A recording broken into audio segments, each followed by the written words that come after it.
Salah, les éléphants de Côte d'Ivoire dans le groupe E. Ils ont fait le plus dur, Nidia, en s'imposant face à l'Équateur. Ils ont montré de belles choses face à l'Allemagne. À eux de confirmer face à Curaçao demain 20h. Objectif, écrire l'histoire pour la Côte d'Ivoire. Un sujet signé Jules Lalanne-Larieux. Il est des soirées qui font rentrer une nation dans l'histoire. Demain soir, face à Curaçao, Emers Faé peut pour la première fois emmener ses hommes au deuxième tour d'une Coupe du Monde. Ça aide, ça donne de la confiance et ça nous permet d'aborder le match, je pense, avec plus de sérénité et de tranquillité, en sachant que si on gagne, on sera qualifié et ce sera historique pour notre pays. Après une victoire inaugurale face à l'Équateur, les éléphants ont accroché l'Allemagne dans une première mi-temps de haute volée avant d'encaisser à la 94e minute le but de la défaite.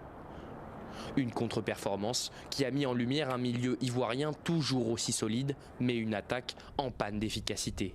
Nicolas Pepe, Simon Adingra, Eli Wahi ou encore Amad Diallo, le sélectionneur n'a pas encore trouvé la formule magique devant. Un seul nom fait pour le moment l'unanimité, la pépite Yann Diomandé, 19 ans seulement. Yann, je vais pas le dire, mais c'est un joueur très talentueux. En plus d'être talentueux, c'est un jeune qui a encore une bonne marge de progression. C'est un gamin qui bosse. Dès qu'on lui donne un conseil, il est à l'écoute. Il essaye de faire ce qu'on lui demande, de faire ce qu'on lui dit. Donc c'est vraiment facile de travailler avec un joueur comme Yann, déjà parce qu'il est doué, parce qu'il est capable de vous faire gagner un match à tout moment. Il pose beaucoup de problèmes à ses adversaires. Le calcul est simple, avec le seul point du match nul, la Côte d'Ivoire serait qualifiée. Un moment spécial que les supporters attendent avec impatience.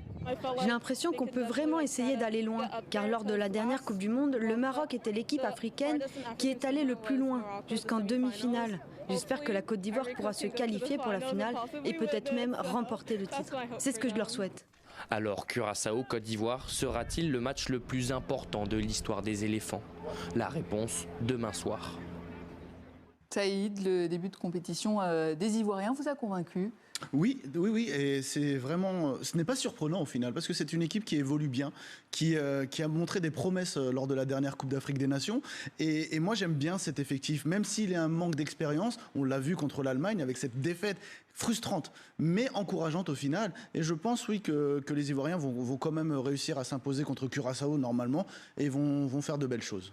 Et dans la nuit d'hier, dans le groupe K, la RDC s'est incliné 1-0 face à la Colombie. Un match qui s'est disputé au Mexique. Et à des milliers de kilomètres de là, les supporters des Léopards ont veillé pour soutenir leur équipe, notamment à Buña, dans la province de l'Ituri. La déception, après cette défaite, était forcément grande. Écoutez.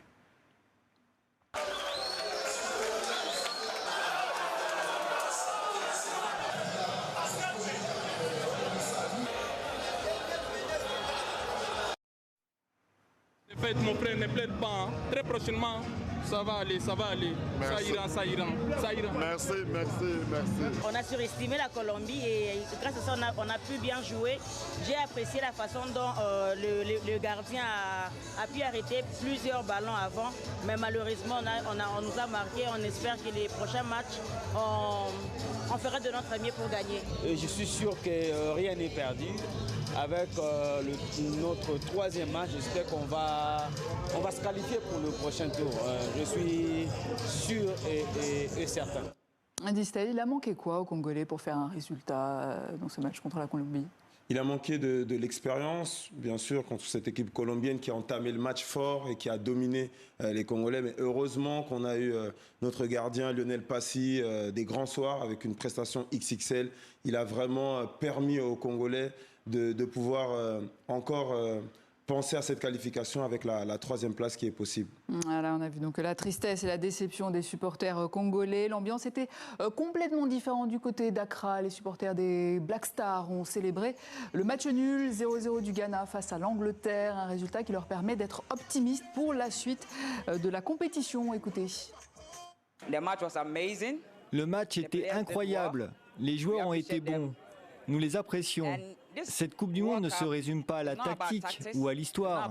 C'est une question d'esprit d'équipe et d'unité.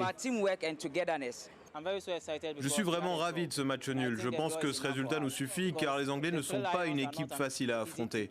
Ce nul nous convient. Avec 4 points au compteur, nous sommes en bonne position pour la suite. Cette équipe est coriace.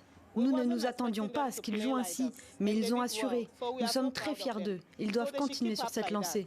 C'est bien car ce n'est pas facile d'affronter l'Angleterre. Leur tenir tête pendant 30 minutes de jeu sans encaisser de but prouve bien que l'on est un adversaire redoutable. Nous avons 4 points maintenant. Nous savons que nous pouvons réussir notre prochain match contre la Croatie, surtout après avoir battu l'Angleterre, qui est un adversaire plus coriace tout de même que la Croatie. L'Angleterre les a battus 4-2 par exemple. Les gens pensaient que le Ghana allait encaisser beaucoup plus de buts, mais que s'est-il passé? Nous n'en avons presque pas encaissé. Nous avons réussi à les contenir, prouvant ainsi que nos joueurs sont prêts à tout donner jusqu'au sacrifice pour le maillot. Voilà, merci Distel Zela, Saïd El Abadi et Salah Eddine. On retrouve tout de suite dans le Club Mondial 2026. Analyse, débrief, réaction sur TV5 Monde. À tout de suite sur le Facebook Live et sur YouTube Live.